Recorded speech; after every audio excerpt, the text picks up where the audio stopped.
installment of the Run to Daylight show. I'm your host, Todd Burrows at Bestball NFL, and I will be joined in a moment by a man who will play more lineups during June than he will in August, Mark Garcia. And that might be the last time I do an intro like that, as I have resigned from 1 week season and will no longer be working with them. Couple things I was unhappy about last year, kind of continued over to this year. And when that happens, a lot of times it's just better to go somewhere else and hope for better. I wish them the best. Mark will be leading a Bestball show on there, and we can ask him about that. But let me bring in the Flyboy. And oh shit, are you back in the military? Just pretending today. Just pretending. Yeah. You and your buddies play act once a month? Yeah, you have to like cosplay and role play. Just keeps the juices flowing. Did they make you get the haircut, or was that a choice? It's a choice. It's pretty long on the top, but you can't really tell right now. No, it's the side that's different. Yeah. Well, it's good to have you back. We are going to discuss Mark's known for some really deep thinking, game theory, and him and I. What made our show so good, and I will miss working with Mark, is the yin and yang. You know, even JM Twin would say, "Todd, you're like every man," and Mark is a high level thinker, and a lot of times, like his prior career, he's flying so high he can't see the ground. Me weighing 350 pounds, I can't get off the ground. So we would find this really great balance when we would work together. And so we are going to go through some of his big picture best ball thoughts. And we'll probably argue a good bit and try and find common ground like we always do to make both him and myself better, and hopefully you as well, as you try and take down a big prize in one of these drafts online. I want to thank my friends at Underdog Fantasy. That's where I do most of my, big tournaments. I still do some elsewhere, but I did 100 puppies, and I plan on maxing out the Best Ball Mania. So a lot of our focus today will be on that. I mentioned how Mark is going to be doing a lot of drafting in June. We'll ask him why, because conventional wisdom is it is not the right time to draft. But the winner of the Underdog Best Ball tournament last year did draft in June.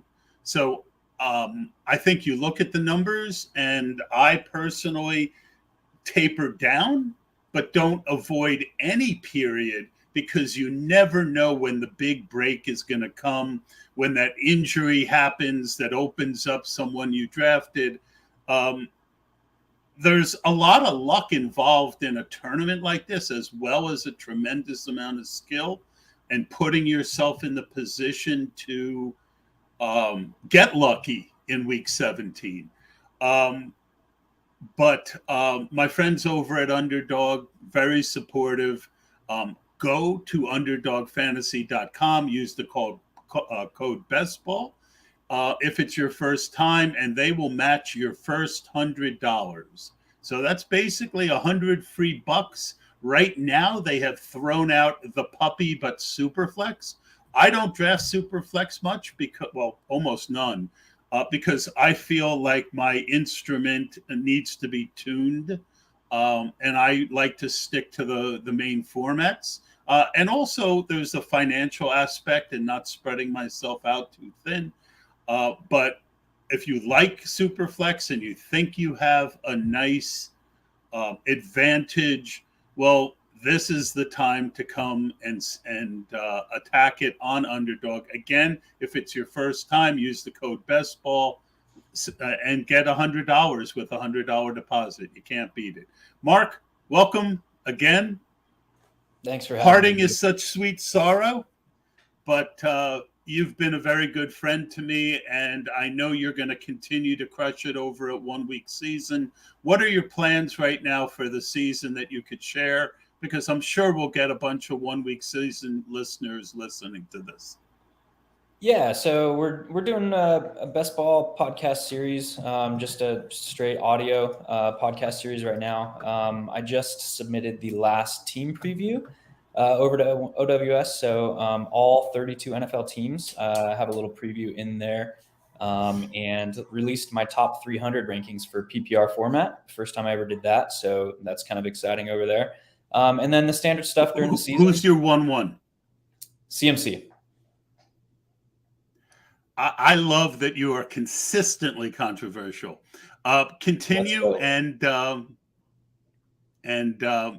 sorry I cut you off, but a little bird just told me to ask.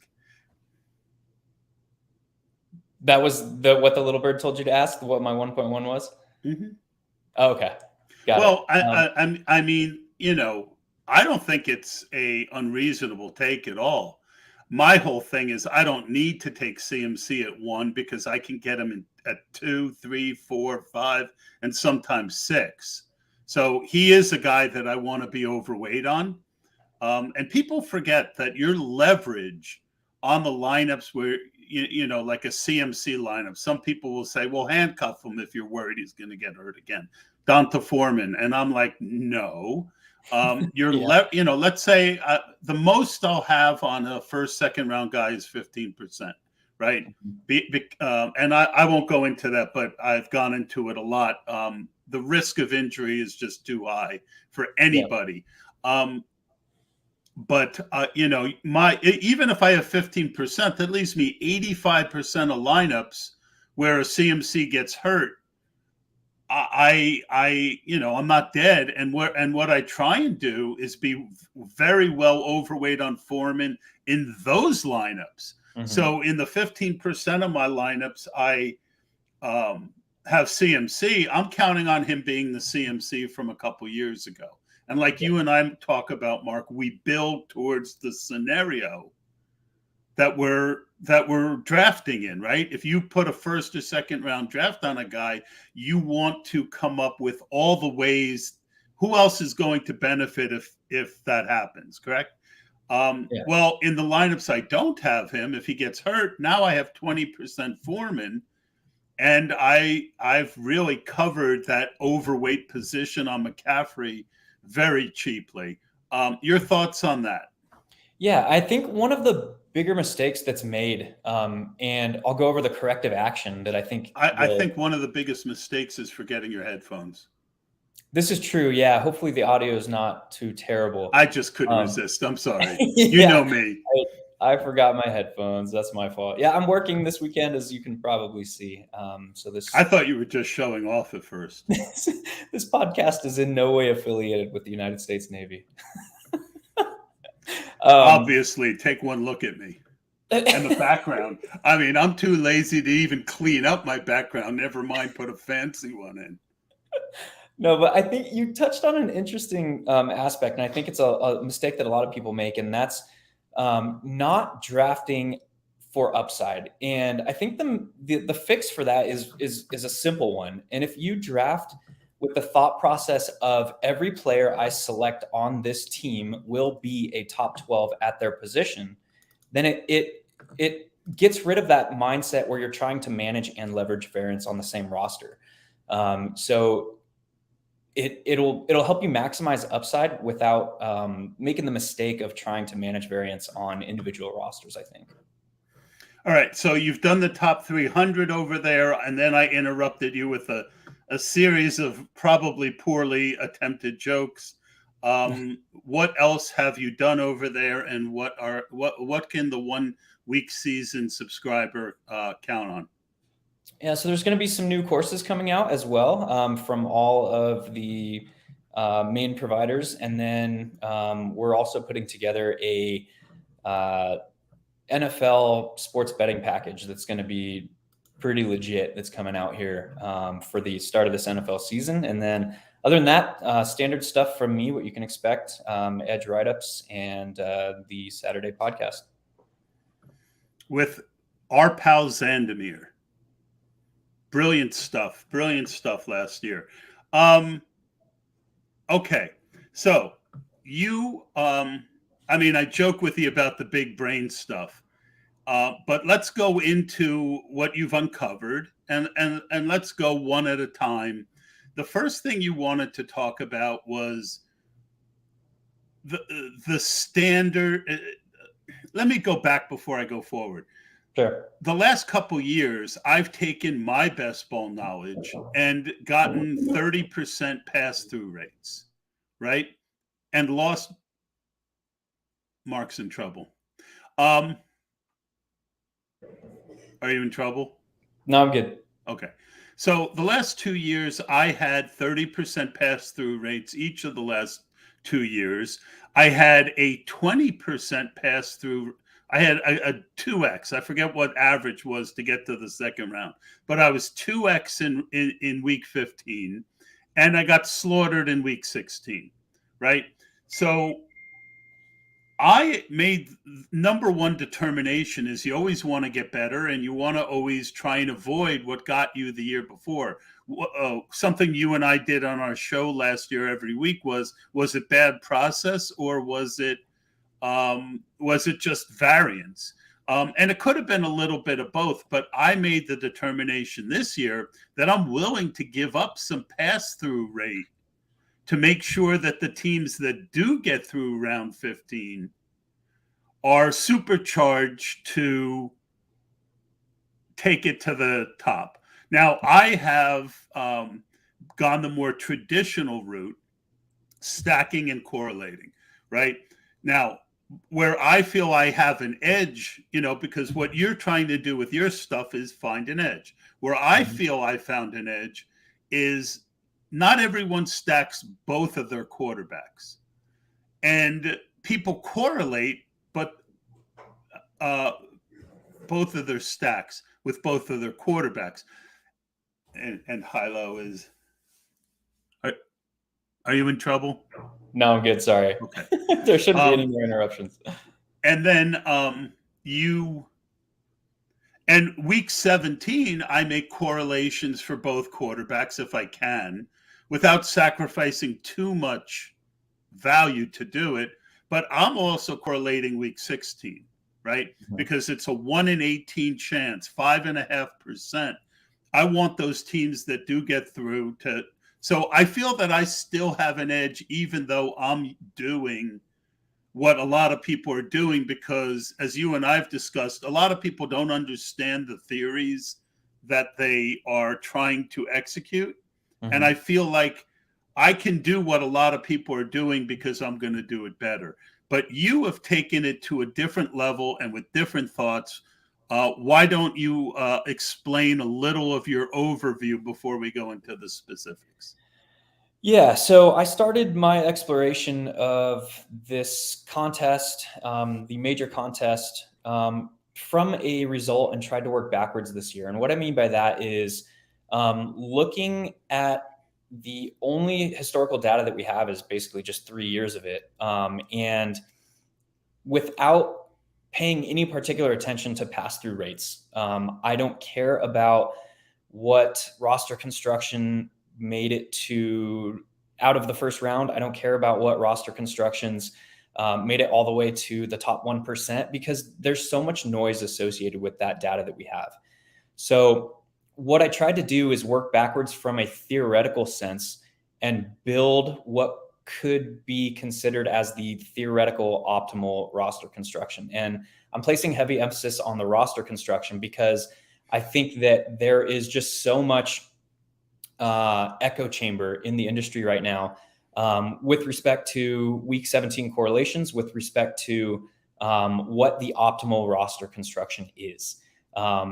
Depending on who you ask, and what you probably see the most rampant right now is the standard 2-5 9-2 build, or 2-5 2-6 2-5-8-3. Yeah, 2-5-8-3. Yeah, so, those are the two. Yeah, so if everybody is just talking about that, and if everybody is correlating week 17, I shouldn't say everybody, but if the It's certainly more prevalent than it had been in the past. Sure. It's become part of the vernacular. Yeah. So if that is the case, I was trying to figure out what other edges there could be present. And I started playing around with roster construction as a way to gain leverage and a way to get an edge. And what I the conclusion that I came to was that if wide receivers are much more valuable in the later rounds, and if wide receiver spike week potential is more valuable in the later rounds, and if we can play 4 wide receivers in underdogs format with starting 3 plus a flex, I want to try and optimize the potential for wide receivers to be in the flex.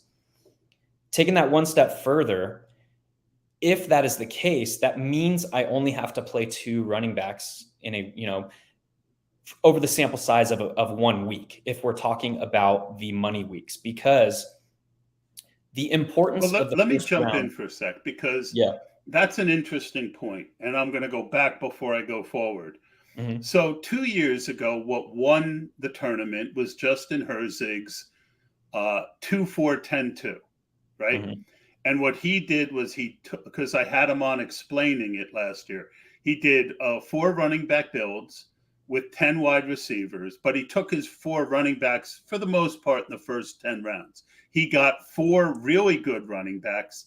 He used variants that over the course of having a good bit of all of those guys, the 4 that he had would not only do what you just said, but they would get you to the playoffs, right? You do need to get to the playoffs for any strategy to work. Mm-hmm. So we can't just throw out, certain basics, right? You can be too fragile. Now, mm-hmm. That can win. I love when people on Twitter say, well, this can win. Well, sure, anything can win, right? But that doesn't mean that it's smart or it's a good construction. Not saying that yours isn't. So the following year, 20% of teams did the 4 running backs.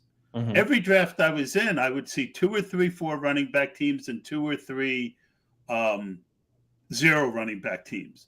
And most of them were built incorrectly, to be mm-hmm. just fair. There wasn't enough running backs, or they took the running back. They would take 4, but they would take 1 in the first round, 1 in the third round, 1 in the 13th, and 1 in the 18th. And they would call that, Justin's fragile 4. Yeah.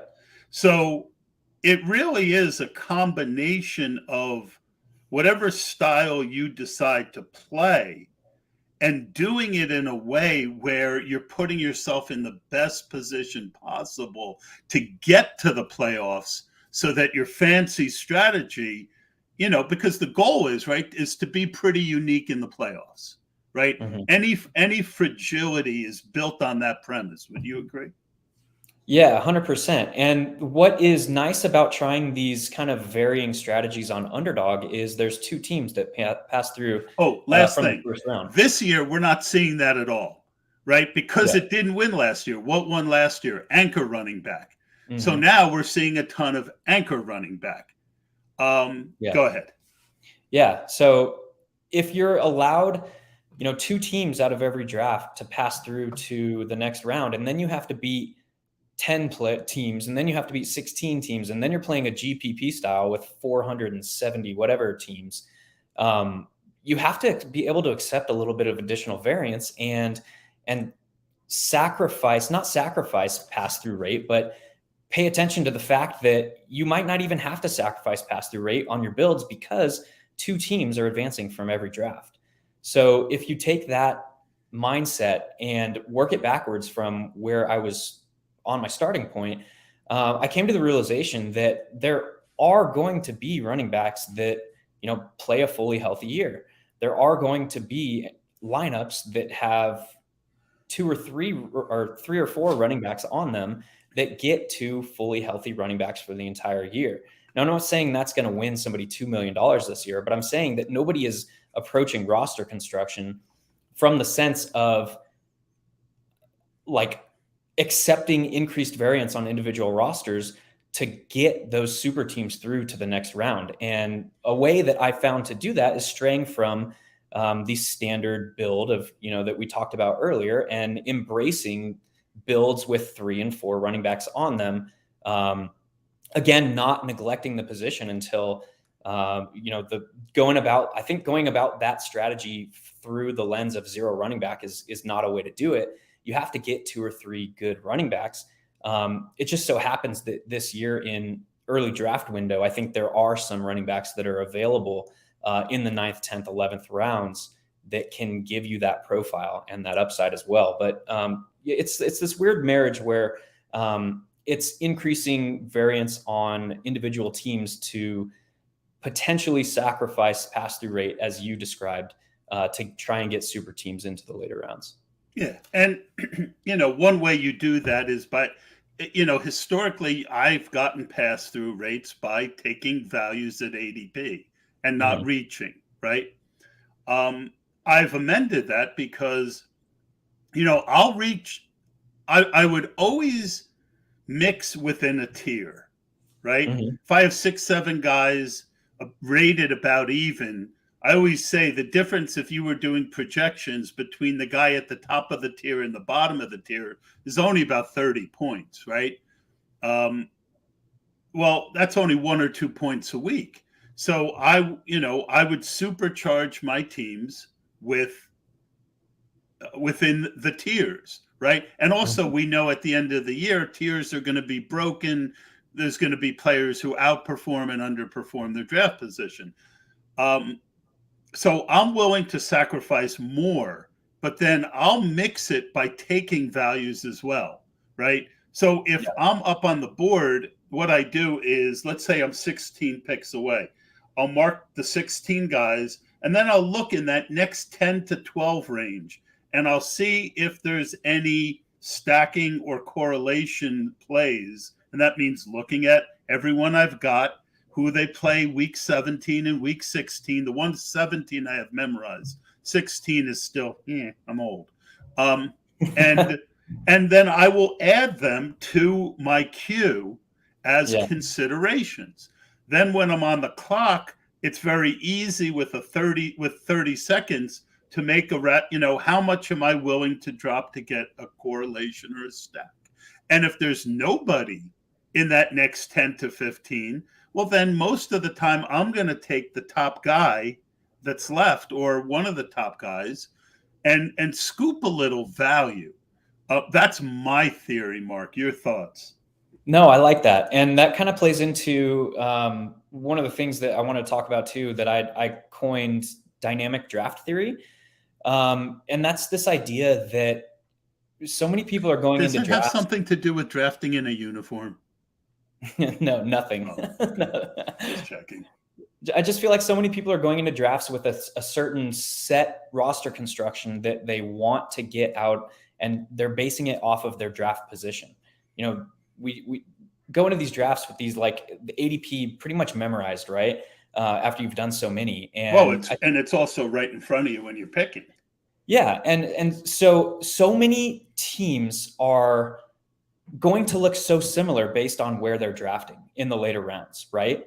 So if you go into this idea of, if all these rosters are going to look very similar based on what picks they're selecting based in, over the first 5 rounds, based on what draft position they have, it doesn't take a lot to reverse engineer how to be unique in that instance. You don't even have to worry about what the picks are going to be in the first 5 rounds, but say such a common construction from the 11th or 12th pick this year is Dalvin Cook and Travis Kelce, or 2 of Dalvin Cook, Travis Kelce, and CeeDee Lamb.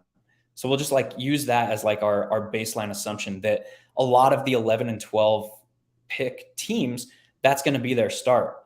Well, if we kind of project out how that looks going down, if so many of those teams are going to be the standard 2-5-9-3 build, or 2-5-2-6-8-3, or whatever, the main builds, we can kind of assume and project out what those teams are going to end up looking like.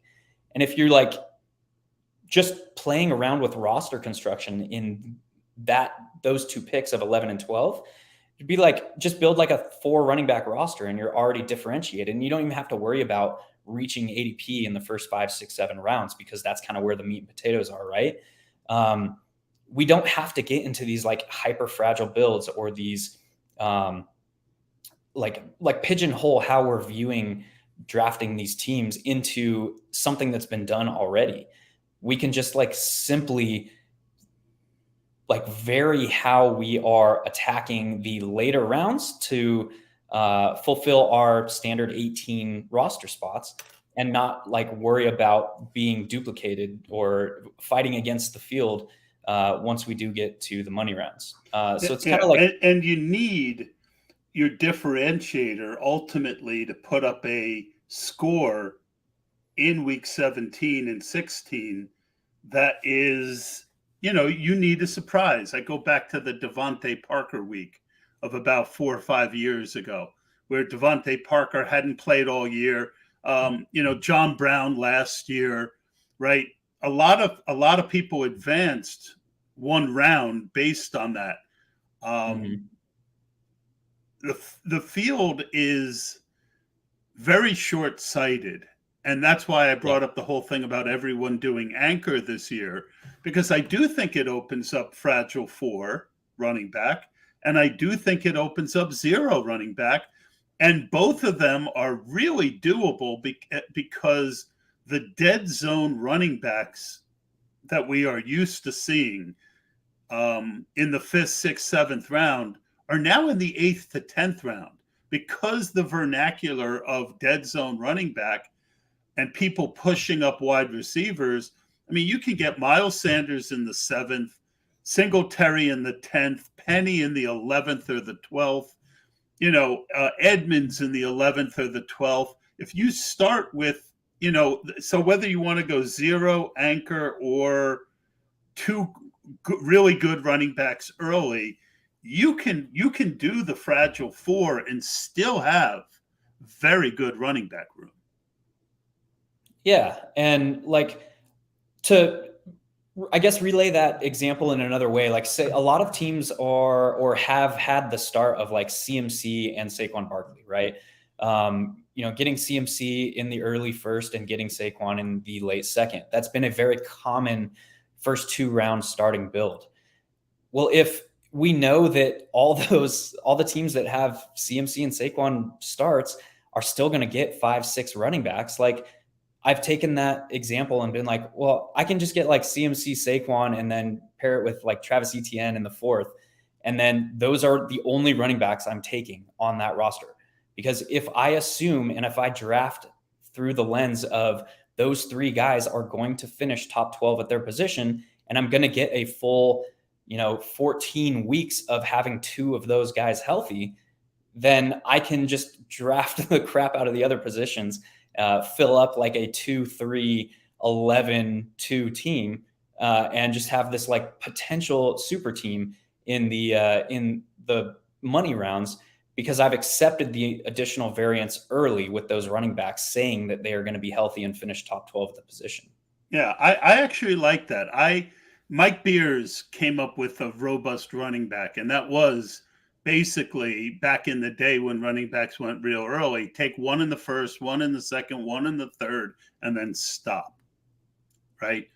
And it had a very nice win rate, but a very small sample size because he was the only guy doing it.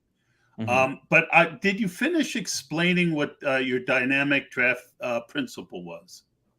Yeah, I think that was the end of my thought. If something pops up that I'd so basically, if I'm to understand you correctly, it's doing what you and I talked about in DFS a lot, right? Building to the scenario in each lineup that you're counting on, right?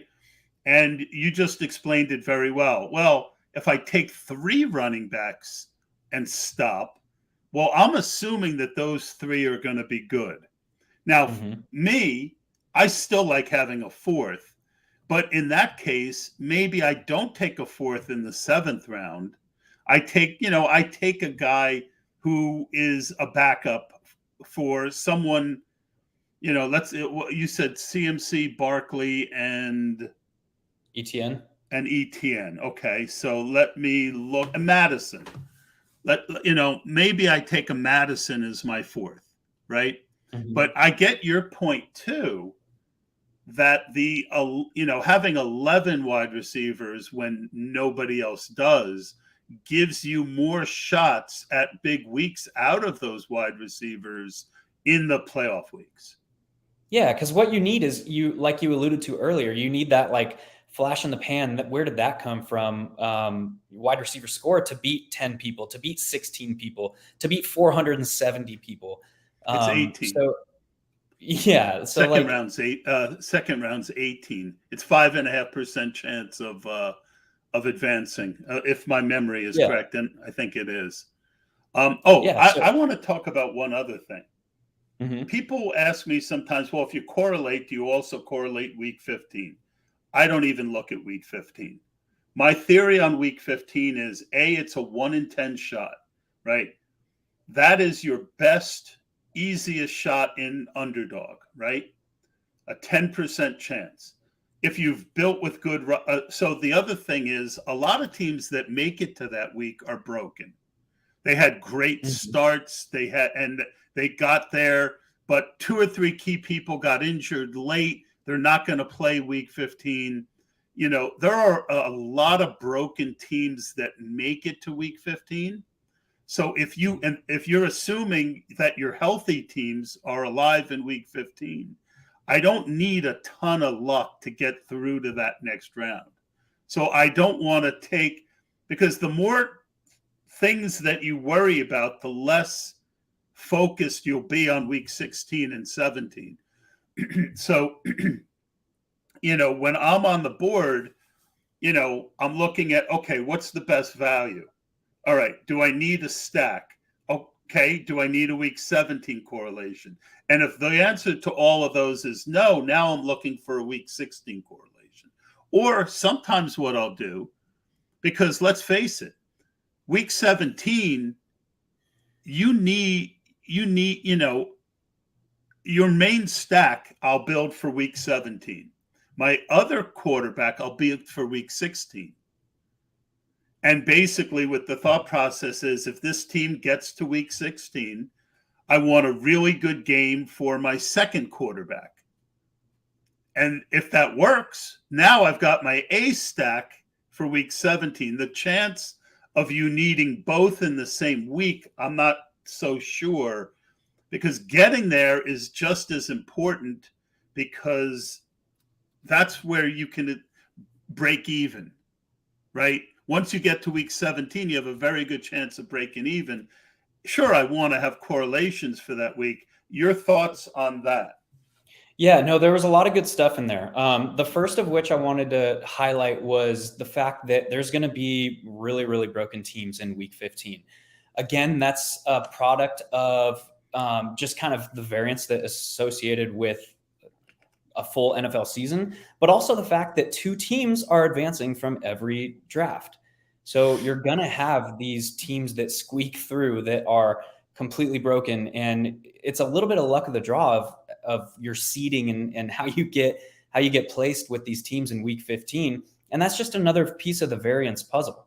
So I agree with you. This is kind of a long way of saying I agree. I'm not paying really any attention to week 15 because I just feel like the field is going to be, that's kind of the weeding out round of poorly constructed rosters, of teams that are broken, of teams that squeaked through on that second advancement spot. So yeah, I totally am with you there. And I like that you brought that up. Yeah. And I also think that reaching for your second quarterback is another really interesting way of diversifying. Mm-hmm. If you build a really good stack, let's say one of my favorite second quarterbacks is Justin Fields, right? But if I have Mooney, I'm willing to jump 2 rounds to get Fields. And I don't mind because, it gives me a little bit of uniqueness right there. And he and Cole Kmet go around each other, and it sets me up to then get the third piece of the pie. and there's other ways you can do it, but I like your thought.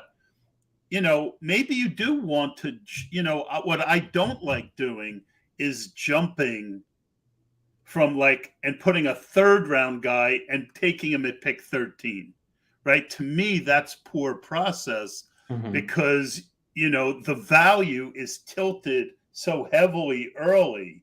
You don't want to give it up just to be unique. Would you agree?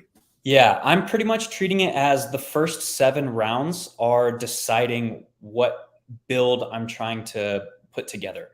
So I don't go into a draft based on my draft position, thinking what my roster is going to look like. It's just those first 7 rounds, which is, the most important rounds from just a player valuation standpoint. Those first 7 rounds are highly important, and I'm just going to let them decide based on what value falls to me, what my, if I'm getting any early stacks, anything like that. And then I'll go from there. The later rounds is where I'm playing around with this roster construction idea and trying to maximize potential upside. I like that. And for me, I am thinking stacks and correlations right from the beginning, right? So if I get Derrick Henry in the 9 or the 10, I'm looking for CeeDee Lamb for that week 17 correlation. If I get it, I know I want Dak on that team to go with Lamb, with Henry coming back. And in that case, I'm willing to jump a full round to get Dak, right? Why? Because I think Dak should be going a full round earlier. It's always the guys who come off a bad year that drop a round or two. Of the guys who are going in that second range, last year Dak was going, 4th? Now he's going 8th or 9th. So it's on one hand, someone will say, well, why, is Todd jumping 2 rounds to make a stack? That's not like him. Well, I don't do it for everyone. And then same thing early. If I, if I get Barkley in the second round, and I'm looking at, I'll jump Michael Pittman up a few spots to get that week 17 correlation. I'm not giving up that much value between T. Higgins and Michael Pittman or Tyreek Hill even and Michael Pittman. So I am it's kind of like a family tree is how I look at it, right? When you take the first piece of the tree, it opens up both the week 17 and 16 for that player. By the time I'm done, I want my tree, without giving up too much value, to have all those things, stacks and 17 and 16 correlation. And so I'm thinking about it right from the start. Yeah, and I think you brought up an interesting point that reminded me of another edge that I think the field isn't paying a lot of attention to, and that's secondary correlations. So everyone's thinking about week 17. Most people are thinking about week 17. There are a few that are thinking about week 16, but we're thinking about it from the sense, and I think this is a generalized statement for the field. They're thinking about it from the sense of primary correlations. So Dak, CeeDee Lamb, and Derrick Henry. What about Treylon Burks and Jalen Tolbert, who could be the wide receiver?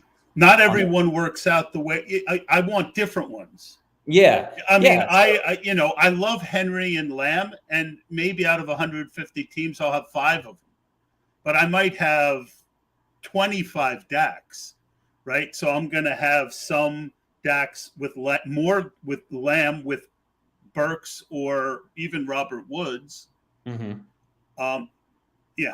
So sorry to jump in. But. So what I just mean to highlight by that is people are thinking about this process from a very binary way, a very binary sense. It's okay. Week 17, I need to get the primary. They're questioning their sexuality.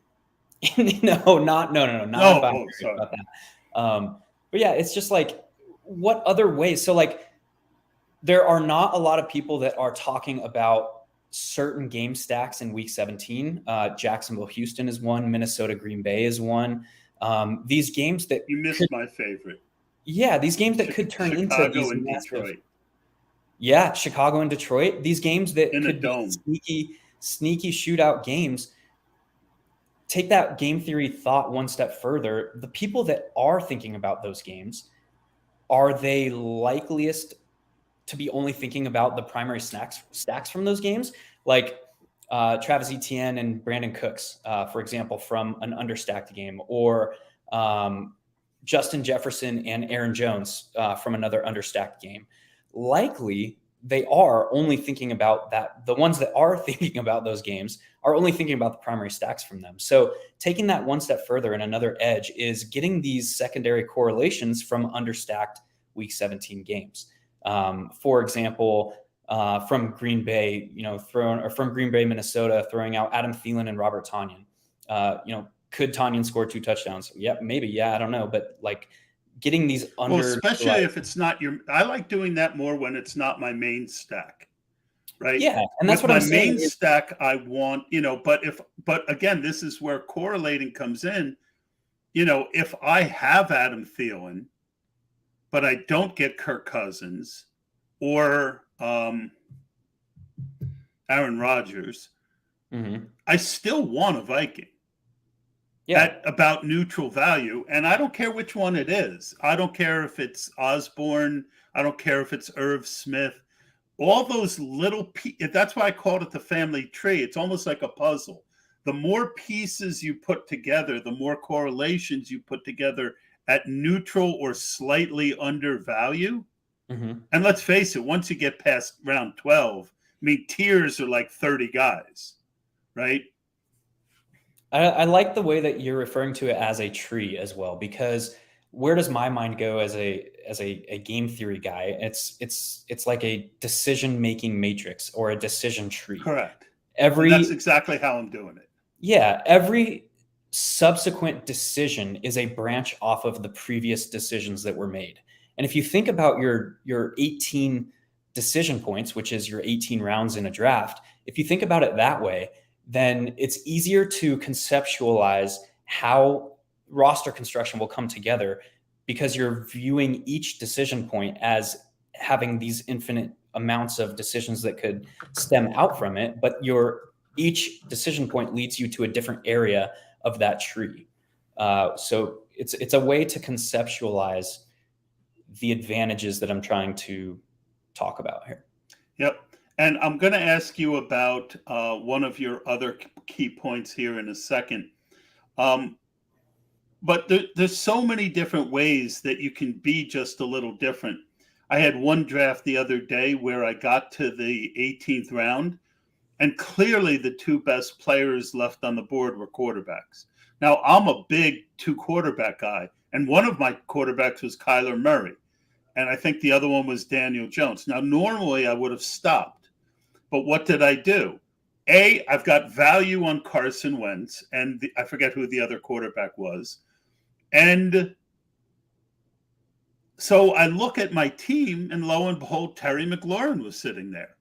Now, I didn't have a Week 17 correlation, but to me, Carson Wentz made, not many people would have made that Wentz call because of, quote, I'm a 2 quarterback guy.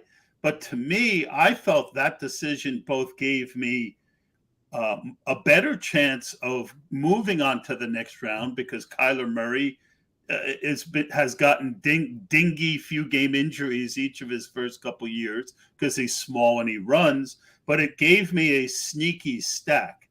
The other thing that I'm a big proponent of last year in the FFPC, and that is a different tournament, and 25% of each team advanced each week in the playoffs. So it was way less need to kind of ratchet things up.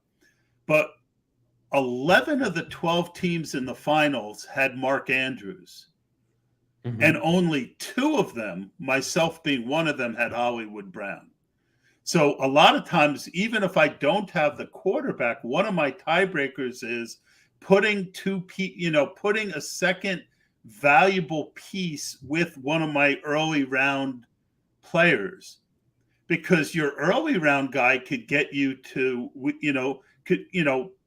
give you 45 points in Week 16 and throw up a dud in Week 17. Well, if that happens, to what you and I always talked about on 1 week season, who's most likely to benefit from that? Well, another talented guy on his team. Your thought on those two examples?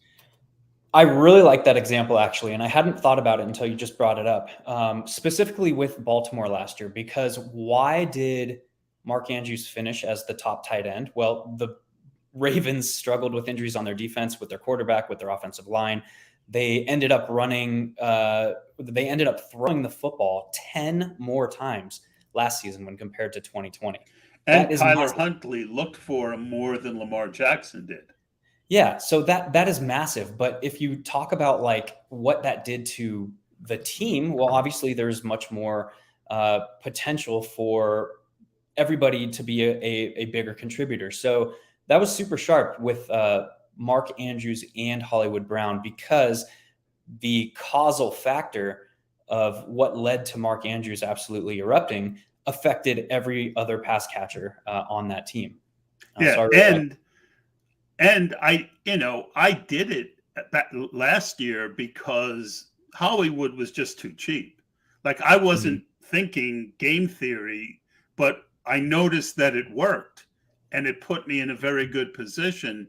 So it's not something I'm going to hide from this year. So tell me about dynamic valuation theory. Yeah, so dynamic valuation theory is this idea that player values can change based on the construction of your roster. What does that mean? That means if I have hammered wide receivers early, but I still got, one, we'll call it the anchor running back theory, right? If you have this anchor running back roster, would not then guy like Chase Edmonds or Rashad Penny, I'm not going to say Melvin Gordon because I disagree full-heartedly with that, but these later potential workhorse running back guys, would they then not be more valuable to this roster in a vacuum? My answer is yes. So I'm okay straying from ADP at a higher rate based on what happens to my roster in the first 7 rounds. And that's what I just kind of termed the phrase dynamic valuation theory. Got it. All right. I like that. So let's talk next about late sleeper running back theory. Yeah. So this is just kind of my theory that dictates what late round running backs I want to be. I used to know a guy named Dictate. I'm sorry? I used to know a guy named Dictate. Dictate? That's awesome. I like that. Richard Tate. Yeah, sorry, I lost my train of thought. Oh. Somewhat intentional, but. Yeah, so like what is the prototype of the running back, the late round running back that I want to be targeting? The example that I've used in the past, and I led into this a little bit earlier, was Melvin Gordon versus Rashad Penny versus Chase Edmonds. A lot more has to go right in order for Melvin Gordon to be a league winner than when compared to Chase Edmonds and Rashad Penny. If you take that one step further, the like super late rounds, we're talking like rounds 14 through 18. The running backs that I'm taking in that area of the draft, I want to be on targeted offenses. I'm paying less attention to names more than I'm paying attention to offenses. Because when I reverse engineered like what has worked in the past with respect to late running backs, it's running backs that are already on an offense that we know would utilize running backs heavily. Look at Rashad Penny last year in the last 5 weeks of the season where, okay, it was an ambiguous backfield. Carson was the clear starter going into the year. What happened? Carson broke his freaking neck. And then behind him was ambiguous between Rashad Penny and DJ Dallas going into the season. A vast majority of the people that were taking a backup running back from Seattle last year were siding with DJ Dallas because he had standalone value, potential standalone value to begin with, because he was supposed to be the pass catching running back on that offense. Well, if we think about why Rashad Penny was so successful, why he ended up on the Millie winning roster last year on Underdog, it was because he was the prototype of running back that would succeed the most should something happen to Chris Carson. And that's kind of this idea that I've been playing with my late running back targets is I want to target the team and what is known about the team. So a couple of ones that come to mind, Hassan Haskins in Tennessee, Marlon Mack even in Houston, because he's part of this ambiguous backfield, but we know that Houston is going to likely want to run the football.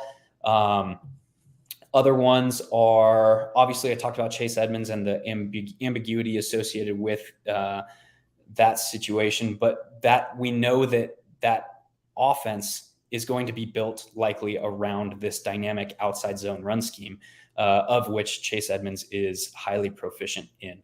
So again, I'm just targeting the teams late as opposed to individual players and mixing and matching to try and find those hidden upside players. I like a lot of that. I take it a step further. In the old days, I would just look at my team and I would look at the floor and ceiling of the other running backs I had earlier. And I would take what I was missing, right? Because my goal was to win the money and win my league, right? I still think there's a place for floor, right, in late running backs. One of my favorite you mentioned is Marlon Mack. I'm drafting him because I think everyone wants to draft the rookie, but the rookie doesn't always get the job right out of the gate. Marlon Mack could be the starting running back, and if he plays well, the rookie might never get a chance, right? So if Marlon Mack starts because he has the experience, he can do the blitz pickup, he's got past game chops.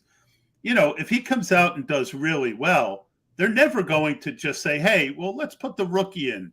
Marlon Mack has great standalone value. The other guy I like is Jamal Williams. It gets me a cheap match for my Detroit-Chicago stacks, correlations. And B, last year, everyone was so excited to draft Jamal Williams in the 11th and 12th round, and I wasn't. I just didn't feel – I felt like there wasn't a lot of ceiling there, right, at that draft position versus who else I could get. Well, now he's going 16th, 17th round, and he had 4 10-point games before he got hurt. There's a lot of value in 10-point games, and we never got to see that ceiling because he was hurt when Swift got hurt. So but I like the overall concept of drafting the guy who's going to be the workhorse if the number one guy goes down. Yeah, other glaring examples of that, and this one is a little bit of a stretch, but he's turning out to be one of my favorite late round selections. That's Dernis Johnson. The reasoning for that is Kareem Hunt is on his last year of his deal. Whether or not he gets traded before the season starts doesn't matter almost. I think it's more likely that he gets moved during the season, if at all. So if you take him at Dernis Johnson, who doesn't have much standalone value because he's third on the depth chart, but if you take a Dernis Johnson, the team, Cleveland moves Kareem Hunt during the season, and then Nick Chubb gets hurt. Like, what is that? Well, I'm targeting the team. I don't know what situation is going to transpire during the season, but I'm targeting that team because we know what running backs do on that team. Another situation like that is Darrell Williams, now in Arizona. We know that you spelled Eno Benjamin wrong. Oh no, dude! I'm not buying it. Has been in the league too long to suddenly. This is his third year. That's what I'm saying. Like in my opinion, he's had the opportunity. He just got called out positively by his coach, and he certainly has the kind of flash potential. I think Darrell Williams is a slug, and so I'll add one thing to your dynamic running back theory. I look for the guy who has the talent to crush. Mhm. Rashad Penny had the talent. If he had gotten the opportunity, but he didn't have the talent, he wouldn't have won the league. Yeah. Right. So I do think, passing the eye test is still important with running backs. Sure. What is your stance on Gus Edwards in that sense? I mean, I don't take a lot of Gus Edwards because, he's coming off an injury himself, Mm-hmm. and B, they're more likely to mix in a guy than some other people. So I mean, I take him when he really falls, but I have my own weaknesses, and Gus has just never been a guy that I draft, and I got bailed out last year by his injury. Yeah. So I could be wrong on him. He's just one of those guys that have never excited me, and but I do think you should have a few shares of him. Let me ask you about. Do you have any other ones? No, those are really the one I brought up Gus Edwards for a very specific reason, and he's a guy who doesn't pass the eye check for me, but he very clearly has won the trust of his coaching staff, and I think that's important. And it goes kind of against like human psychology and what's well, but he might not have the talent, but he definitely. I disagree on the talent because he definitely has red zone chops. Mm-hmm. Right. So if a guy like that who can give you touchdowns at any given time, that greatly reduces the need for him to get 20 carries to be effective. Right. Sure. Or 5 passes to be effective. So a guy like Gus, I think, does have, quote, talent. I don't disqualify. That's why I said what I did. He's just not a guy I ever get excited about. Because guys with, backups who are their number one talent is short yardage don't excite me that much. But I do think he is, a reasonable choice there. Yeah, for me, like, I'm relinquishing the control with a guy like Gus because he's not a guy that I would target based off of, watching his film, watching tape, his underlying metrics, but he's a guy that very clearly has the trust of his head coach. Harbaugh has kept him around over other guys. And that's just something that I'm like, okay, I believe you, kind of push the I believe button and I'll take some late shares because of that. A guy I had a lot in early best ball and I gave up on, even though me, Mark, what frustrates me isn't when I make a mistake. What frustrates me isn't when I make a mistake. It's when I believe something and don't leverage it. And I wasn't drafting Jerick McKinnon for a while but even though I would tell people, oh, they're going to resign him, they're going to resign him. What do you think about him? I think that's a perfect example of ambiguity in a backfield that you can take advantage of. Why? Because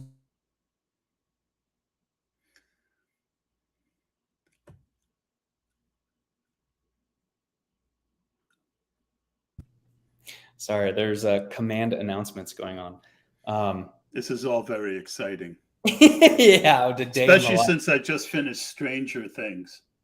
Yeah. I'm waiting for the monster is on the loose.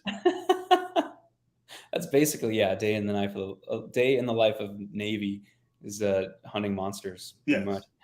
That's what I feel like sometimes. Did you ever see a UFO? Oh wait, I take the question back. I withdraw the question. I've seen some things. I withdraw the question. Let me. Because I remember now. You told me something once. No, I didn't. No, not about UFOs. Yeah, about cupcakes. Cupcakes. Yeah. Talk about correlation versus value. Now, I've explained in great detail why I correlate and how I feel I do it better than the average person. I'm going to have a much more filled in tree Mm-hmm. than the other people. So I don't need to, I'm also considering other ways of being unique while also being stacked and correlated. I think you can do both. But what did you mean by that? I think you can do both. What I mean by that is there's a line in the sand for me. I think that too many people are sacrificing too Do you much value. snort the line in the sand? No, don't do that. Don't do that. Too many people are sacrificing value in the first 7 rounds to reach for primary correlations. There you And in my opinion, that's giving up too much. I don't want to use the word median projection, but too much value in the money rounds of a draft. So if you reverse engineer why that's happening, it's for all the same reasons that we've already discussed, where people are just so hyper focused on what the new hotness is, and the new hotness is week 17 correlation. Well, I'll let them make standard draft errors in the money rounds of 1 through 7 to capitalize on value, and then take their secondary correlations and just kind of laugh my way out of that draft. No, I can't say I haven't done it at all, but it was my way of testing my own limits. And I am really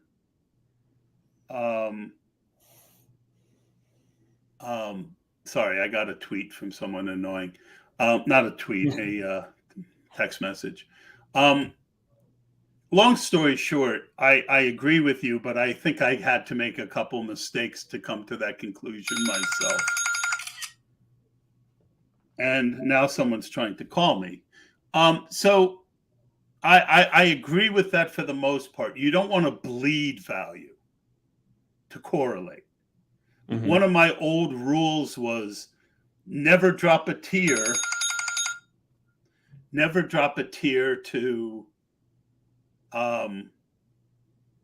get a correlation or a stack, because the advantage that you gain a lot of times point wise in the regular season, if you gave up too much value to get a stack, well, whatever value you got out of the stack, you gave up to get it, right? Mm-hmm. But it's a different dynamic with tournaments, and also with, in the old days, 90% of the money was coming in first. Second place, you got your money back, and everyone else lost. Well, now that first and second prize are basically even, I don't feel the need to chase it during the regular season, but I am willing to give it up for the week 16 and week 17. Agree. All right, let's get to the one or two last things you have. All right, last thing you have here is disproportionate upside. I have to ask you, is that a penis thing? No. Okay. I don't have enough to stand on to make penis jokes. I'm just kidding. No, that is typically players that are found in the last half of drafts that are being discounted because the field has assumptions on one thing or the other. There are players in the first, the money round 7, first top 7 rounds that fit this bill as well, but it's mostly prevalent in, the back half of drafts. And that is pretty much surrounding the unknowns or the ambiguity associated with drafting in June, where we don't know as much as we think we know. Where that comes into play, obviously the penultimate example of that early right now has been Rob Gronkowski. He was who still could come back. Yeah, he was a guy who basically I had like 48% of in the first 50 drafts I did in the 11th round. Now that he is in the 18th or 20th round, depending on where you're drafting, my exposure has gone up. That is a guy with disproportionate upside. So the risk is he stays retired and he doesn't come back. How I leverage that risk on top of like it could be a wasted roster spot, is anybody who's drafting Rob Gronkowski right now is going to draft him as their tight end 3, and they're just going to be like, oh, this is a shot in the dark. I'm just accepting the fact that I could be playing this roster with 17 roster spots. Well, if you take like the idea of maximizing upside that I alluded to earlier, if you take that one step further and you're still projecting, if I select Rob Gronkowski in the 18th round, I'm saying he is going to be a top 12 tight end on top of playing. Well, then you can build what could potentially be a super team by taking Rob Gronkowski in the 18th round and have him as your on only a 2 It's basically the same thing as why you don't take a handcuff. Yes. You want to be building for maximum upside when it counts. If I'm taking Rob Gronkowski and I'm pairing him with a good example is Cole Kmet, because he has a week 14 bye. So if Rob Gronkowski comes back at any point in the first, in the first round of play for these tournaments, then I'm getting a tight end 1, a top 6 tight end with an 18th round pick and hoping that one tight end can get me to a top 2 in my league. That is a really interesting thought that I hadn't thought of. The possibility that Gronk doesn't come back at the beginning of the year, but comes back, say, I was convinced he was just trying to miss out on camp, but maybe he wants to miss out on the first 7-8 weeks. He saw Antonio Brown come in week 9 a few years back and jump right in. I was already going to take a couple Gronks. As I took a couple Tom Brady's in early best ball in the 20th round, and I remember some people thinking I was an idiot. And, yes, I think I probably was taking him as the third quarterback, but that was because the early tournaments were all 20 rounds. You had an extra pick to kind of play with. Yeah. So this idea of disproportionate upside, you have to think like 2 layers deeper than the field is thinking. So the field is thinking like, oh, if Rob Gronkowski comes back, like I could have a top 6 tight end. Well, they're doing so building him into 3 tight end rosters, and that's limiting the upside of your other positions. So if I'm taking Rob Gronkowski now, it's in the 18th round and it's on 2 tight end builds. Yep. Hold on one second. Well, I think that's going to do it, folks. I need to go pick up my daughter, and I know Hilow has to adult a little bit. Yeah.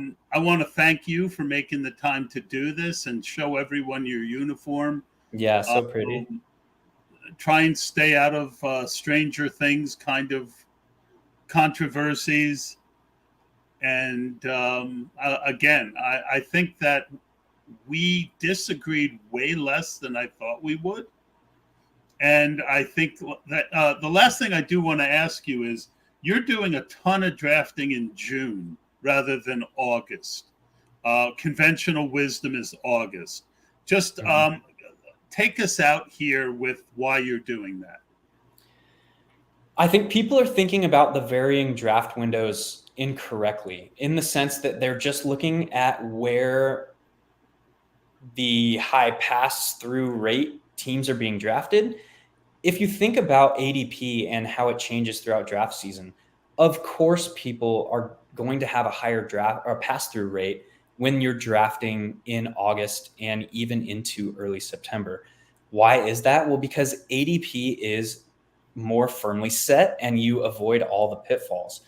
Well, what do I want to do by drafting majority of my teams early June and late May? I want to leverage the variance that's associated with that draft window. And if I am throwing, if I'm throwing 100, 125, 150 even, I don't know how many I'm going to get through of my rosters into this high variance window, well, then I'm increasing the chances of creating a super team like we saw last year take down the $1 million prize when he drafted, it was like June 8th or something, early June. So I want to be maximizing my exposure to the high variance associated with right now. Makes sense. Not what I'm going to do. My strategy is to still draft in that window, but less. I drafted heavily in May, where I'm getting a lot of what you are talking about without, but in a more fruitful historical time frame. But again, the data size sample rate is very small. So that's going to do it for us. My daughter's going to kill me because it took a little longer for me to come pick her up. I come back on Tuesday with Dave Kluge, and we'll be doing a live draft. I'm looking for people to podcast with. I've gotten my mojo back for interviewing, I think, a little bit. I had kind of lost interest in it for a while. I still probably overtalk too much and don't let my guests speak. But Mark, I appreciate you coming on and putting up with me. Oh, dude, that was a pleasure as always, man. Thank you. All right, that's going to do it, folks. Good luck to Mark. Good luck to me. Good luck to all of you. And we will see you soon.